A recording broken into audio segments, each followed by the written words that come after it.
Bien, amigos, continuamos con el programa Agenda Económica. Hoy estamos en el segundo programa con Luis Reyes Santos, director general de Presupuesto, viceministro de Hacienda. En este segmento quedamos en que Luis Reyes Santos nos iba a exponer su punto de vista macroeconómico de la economía dominicana.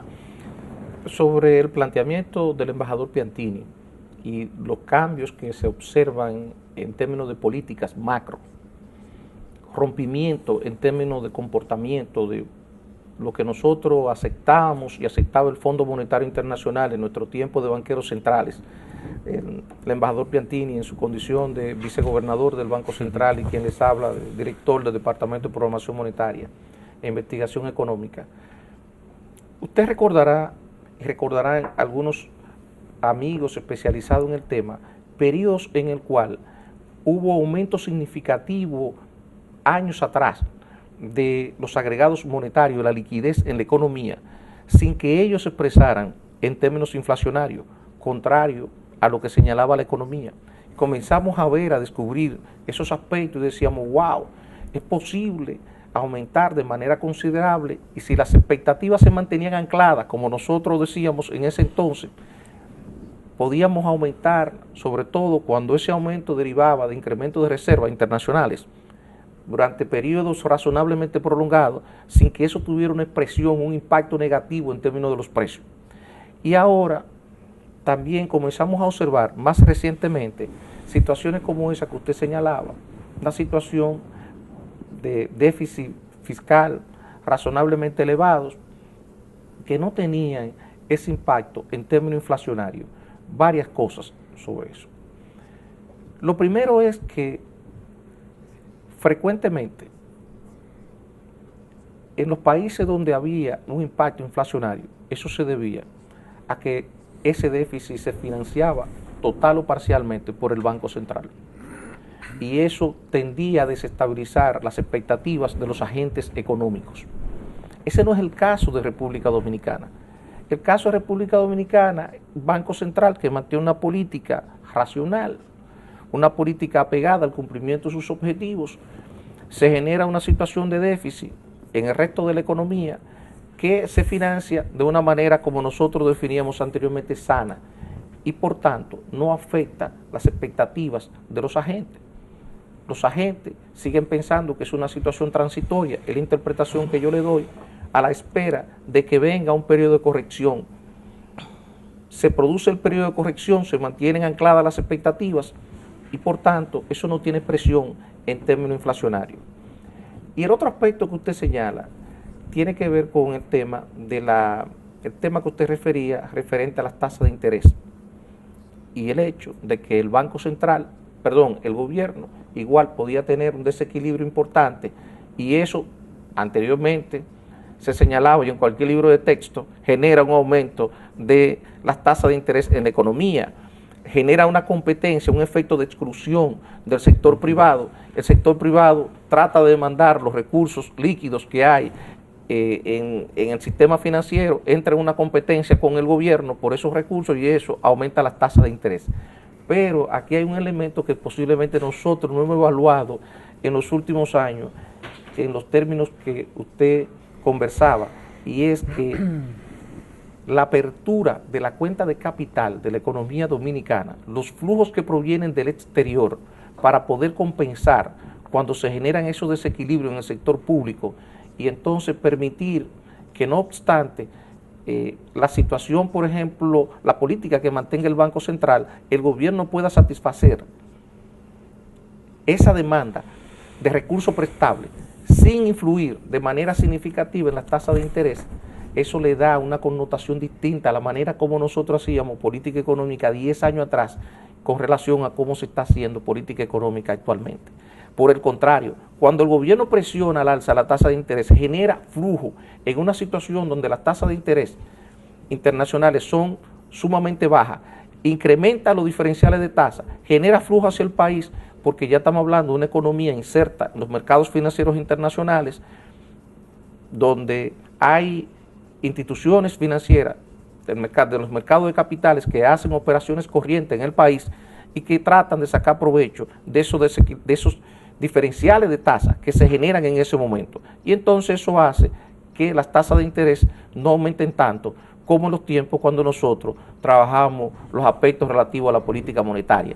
Yo creo que esos son elementos cruciales que le dan una nota distinta a la economía, la apertura de la cuenta de capitales, los flujos que provienen hacia el país y sobre todo en situaciones donde hay tasa de interés baja, donde hay exceso de liquidez en la economía internacional y se crean esos diferenciales a lo que yo hacía referencia en términos de tasa de interés. ¿Y el ahorro forzado de largo plazo que te genera? Bueno, sin lugar a duda es un factor de estabilidad en términos sobre todo de la cuenta corriente, porque el hecho de que nosotros, sobre todo por la política que se ha seguido, porque el problema nuestro no es solamente que lo generamos, sino que después no tiene muchas opciones de inversión, y el hecho de que no tengo muchas opciones de inversión, de alguna manera se constituye en un elemento que no permite que eso impacte de manera negativa el sector externo y claramente ayuda a contener los desbordamientos, los desequilibrios que podríamos tener en el sector externo. Entonces tenemos varios ingredientes, me baja la tasa de interés, pero también me quita presión sobre el tipo de cambio. Sí. Me quita presión sobre el tipo de cambio. Entonces tengo varios elementos nuevos. Tengo el ahorro forzoso que se genera a través de los fondos de pensiones. Tengo una economía inserta en los mercados financieros internacionales donde los flujos de capitales son, digamos, tienen menos restricciones y tienen mayor movilidad que lo que tenían en años anteriores, en décadas anteriores, y tenemos también entonces un banco central posiblemente con una credibilidad muchísimo mayor en términos de la gestión de la política monetaria, y yo creo que eso hace un todo en términos macroeconómicos diferente al que nosotros teníamos en años anteriores cuando hacíamos política monetaria. Tenemos una economía más madura, podríamos decir. Más madura ¿no? también. Luis, a raíz de esa pregunta tan interesante, de esa respuesta tan brillante por parte tuya, del embajador Piantini, y tu planteamiento, podríamos decir entonces que hemos cambiado, que tenemos una visión diferente del sector público, sector privado, que las distorsiones tan grandes que ha introducido el sector privado a través de tratar de manejar al Estado a niveles de las leyes, del lobbying. Recordemos, por ejemplo, no sé si ustedes recuerdan que cuando el gobierno no tenía recursos, Balaguer le pedía el avance del canon a las telefónicas. Entonces, estamos entrando en una nueva etapa en donde el sector privado está teniendo más en cuenta el verdadero rol que está jugando el Estado de este cambio de visión, quizás no tan paternalista, a través de todo un esquema que quizás no ha puesto muy atrás en América Latina. Mira, mi visión sobre estas cosas es que a pesar de todo, el país ha tenido avances significativos en términos institucionales primero. Reformas. No todo lo que uno quisiera, por lo menos en términos personal, no todo lo que uno quisiera. Yo pienso que pudimos haber logrado más, pero han habido avances. Y lo otro es que el país, yo creo que el hecho de nosotros habernos convertido en una economía inserta en los mercados financieros internacionales, nos obliga a un mínimo de disciplina, que obliga al Estado a redefinir su rol.